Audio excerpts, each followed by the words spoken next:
Thank you, Salvatore, and hello to all the friends and colleagues connected. This work has been done within an Italian-French collaboration with Salvatore Marrone and me from the National Research Council, and Davide Touzé from École Centrale de Nantes, and my brother Paolo, who is an art director of a graphic studio. As I'm going to show, Paolo gave us the support for the post-processing of the SPH data. This study started in 2019 for the 500th anniversary of Leonardo da Vinci's death, and for this event we presented a dissemination event in Nantes. As all of you know, Leonardo made hundreds of drawings on the movement of water and also left detailed analysis of the complex motion he observed. The first scientific note on turbulence in a fluid dynamic context came from Leonardo. In this slide you can see a note on the Codice Atlantico, where I highlighted in red the word turbulence.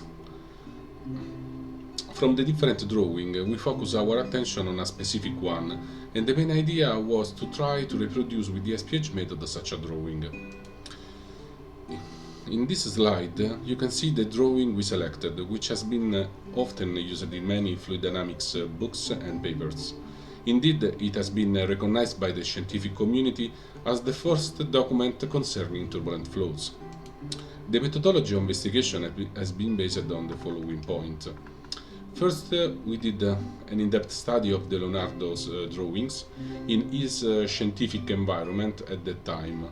Second, since we have no information about the flow condition of the drawing, for example the size of the pool, the flow rate of the jet and so on, we did some preliminary study in order to do some hypotheses on the missing data.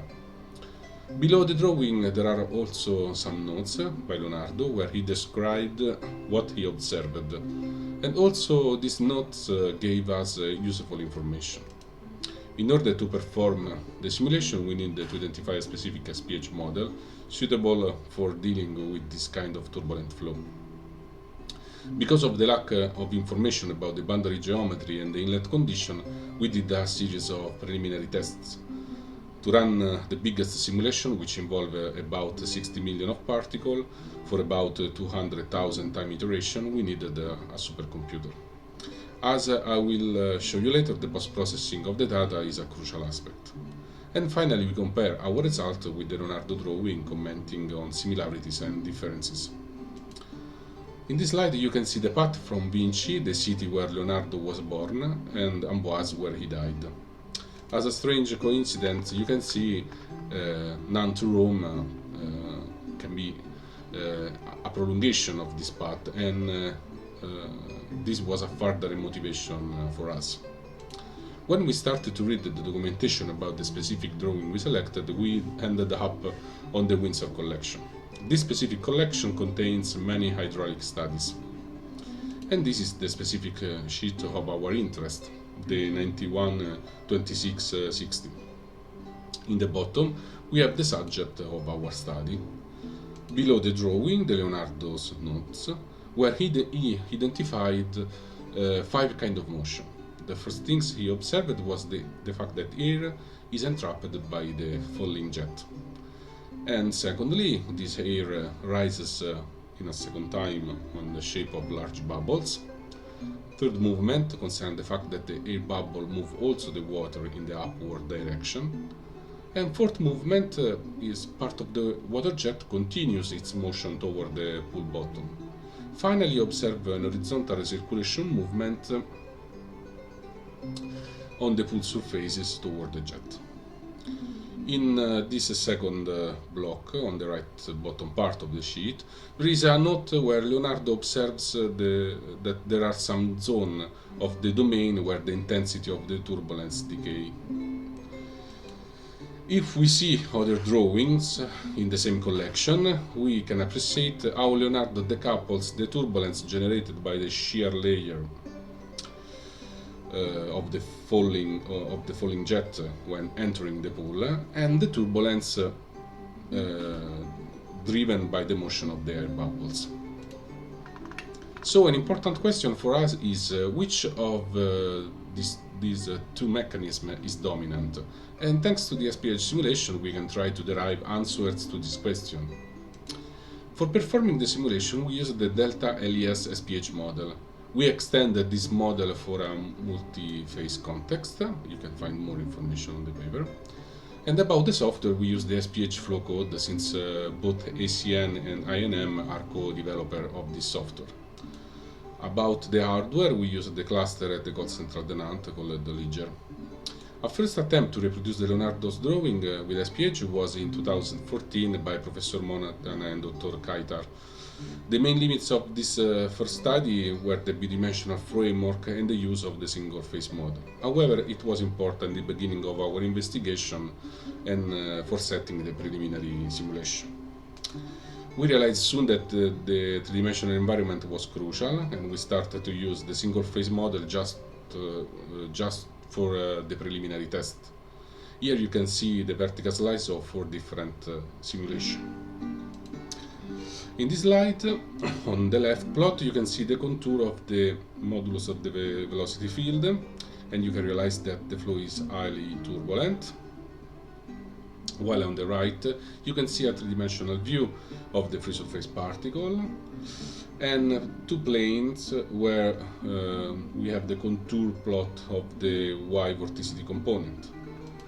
To improve the quality of the post-processing, we use a professional software and my brother's skills to perform the rendering of both the free surface and the isovorticity surface, and so the results here on the right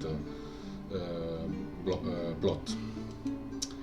We found that using the so-called Q criterion, we can improve the quality of the post-processing, as you can see in this slide, comparing the rendering using the modulus of the vorticity and the rendering on the right using the Q factor.